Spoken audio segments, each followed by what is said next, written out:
there's this time, Yeah. right? Just before dawn really breaks, everything's quiet, still. And maybe there's just an ordinary thing sitting there, like a cup on a table. Nothing special, maybe unglazed, a little chip on the edge even. We kind of just move past these things, don't we? Using them out of habit. But we've been digging into some ideas this week, exploring presence. Yeah. What if that simple cup isn't just, a thing for coffee? What if it's something more? Yeah. Like a vessel for presence. That's exactly it. That's the starting point, isn't it? Not some big dramatic insight far away. It starts right here with the ordinary, the feel of things. We spend so much energy, I think, trying to make everything perfect, flawless. Our work, our lives, even our objects. Everything has to be just right, intact. Yeah, absolutely. That pressure for perfection. But here's the twist, the paradox that keeps coming up. Real peace, that deep sense of okayness, it seems to arrive when we let go of that need.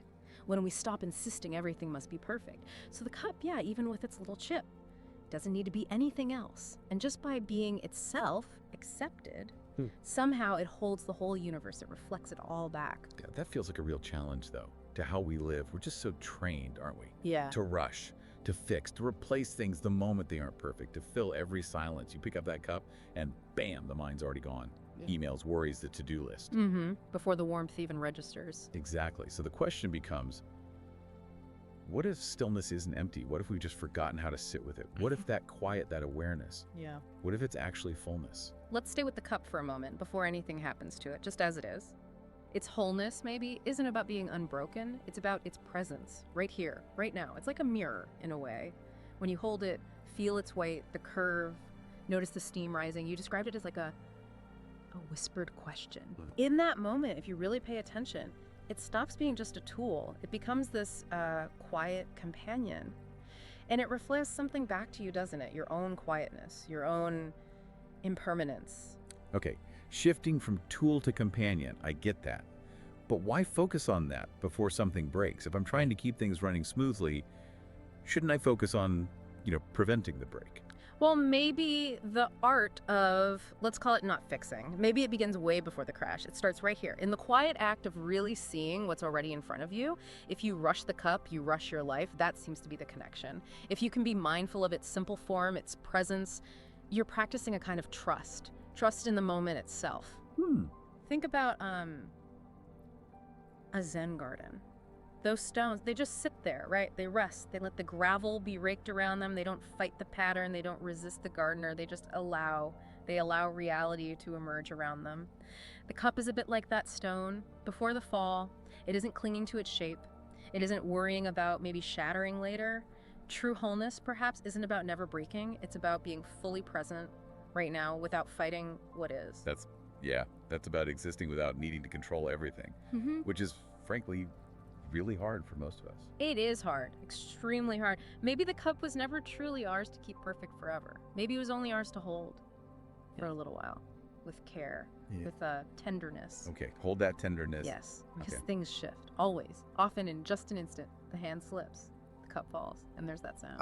The sound. And it might not be a huge shattering noise. Sometimes it's described as sharp, clean, like a little bell cutting through the background noise. Kitchen hum, like a bell in an empty temple. That's the image. And in that one sound, everything stops. Time sort of folds in on itself. The mind freezes. There's just the echo. And then the pieces on the floor, maybe glistening for a second, like you said, broken stars. Right, and that sound, it's a shock. It triggers something primal. The brain just screams, problem, damage, fix it now. We're wired, it seems, for immediate damage control. Plan the replacement, grab the dustpan. Yes, and that immediate reaction, that's the moment becoming what they call a kobina, a koan in motion. It's not a puzzle for your brain to solve, it's an event. An event that sort of short circuits the usual mental chatter. It drops you right into the raw experience, unfiltered. So the broken cup is like a koan that happens right there, making breakfast, not in some distant monastery. Okay, so the challenge, the invitation, it's pretty radical then. What if you kneel down? Not to sweep it up right away, but just to look. Yeah. But how do you do that? How do you separate that deep instinct to fix from accepting? Well, if you pause, if you actually look, you might see the pieces aren't just chaos. There's geometry there. You see the thickness of the clay, the curve from a new angle, things you never noticed when it was whole. That's the paradox, isn't it? Destruction reveals things. Perfection, in a way, hides them. The form had to be interrupted. For its true nature to be seen. Exactly. There's that old story, you know. The Zen master drops his favorite teacup during a tea ceremony. Everyone gasps. They're attached to the form, the ritual, the perfection. But he just smiles, and he says, now it is complete. The performance was over. The attachment was broken. And in that silence, the truth of impermanence could actually enter the room. The interruption wasn't failure. It was revelation. That really lands. Because we treat our lives like that, don't we? Like a performance to keep smooth. Always editing out the bumps, the breaks. So, okay, you're scrolling on your phone, half distracted, maybe listening to this, and your mug slips, shatters. What do? Grab the broom instantly. Or do you actually let that silence speak for a moment? And if you do wait, if you choose that silence, even for a breath, that's what some call the intentional pause. It's powerful.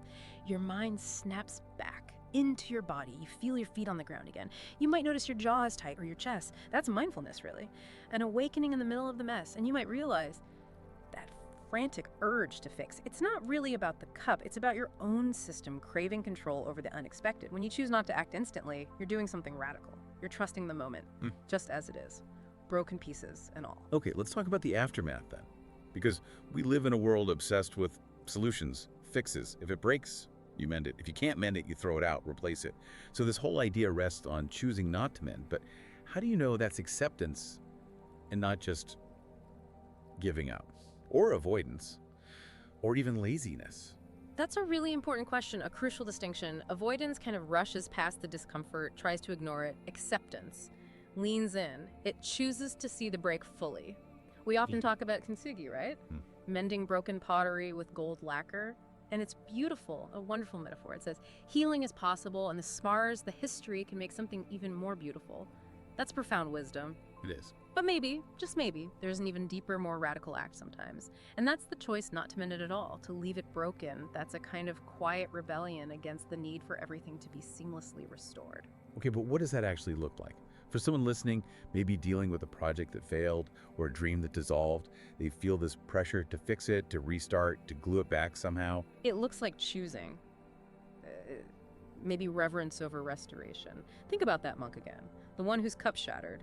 He didn't glue the pieces, he didn't just bin them either. He gathered the biggest fragments, the story goes, and he placed them carefully. Under a plum tree in the garden, years later, he'd point to them and say the cup was still serving tea, just not in the way you expect. It served as a reminder, a teaching object, an altar to how things really are, impermanent. Wow, right. So maybe the most whole things are the ones that have been broken and acknowledged as broken, left that way even, integrated into whatever the new reality is. The break isn't a flaw in the narrative, it is the narrative, its texture. That's huge, especially thinking about burnout or grief. How many broken cups, failed plans, lost relationships, missed goals have we frantically tried to glue back together, maybe just to avoid feeling the sharpness of that break? Exactly. Wholeness doesn't come from pretending the cracks aren't there. It comes from letting them breathe, letting them be part of the story. And when you choose not to immediately fix, you create something else. You create space.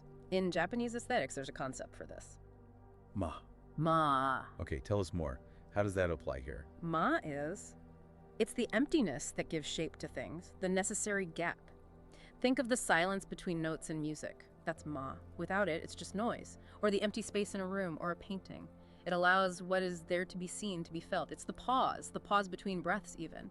So the broken cup, it doesn't just create fragments of ceramic, it creates ma, a sudden opening, a gap in the usual routine, the usual flow. So if I'm feeling overwhelmed, maybe ma is taking that intentional pause between tasks, between thoughts. It's the moment of looking at the broken pieces on the floor instead of instantly reaching for the broom.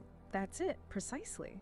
And in that opening, what do you find? Often you find a glimpse of freedom. Not freedom from the break or the loss or the difficulty, but freedom within it. The freedom to just be there with what is, without fighting it, without needing to control it or fix it immediately. You start to see that the world is always breaking, always remaking itself. And you don't have to be the chief repairman for all of it. The form changes, the river dries up, but the essence remains. Like that koan about the moon. The moon is reflected in 1,000 rivers. When one river dries up, does the moon disappear? The cup breaks, the river vanishes. Yeah. But the awareness, the presence, the shared silence, that remains. Yes. And when you realize that, you shift. You shift from being the frantic fixer, the controller, to being the witness, the gentle witness. And maybe the deep wisdom is trusting that meaning doesn't just come from putting the old shape back together. Meaning emerges from honoring the new shape, the one that disruption revealed. The moment you don't reach for the broom, Yeah. you free yourself from that tyranny of perfection. So perhaps this is the koan to carry with you into your day, not to solve, but to live with. When your cup breaks, do you reach for the broom? Or do you kneel down and just listen? Yeah. Listen to the silence it left behind. There isn't a right answer or a wrong one. There's just the next breath. And maybe in that space and that unmended light that shines through the cracks you stop trying to hide. You realize Yeah. you were already whole all along.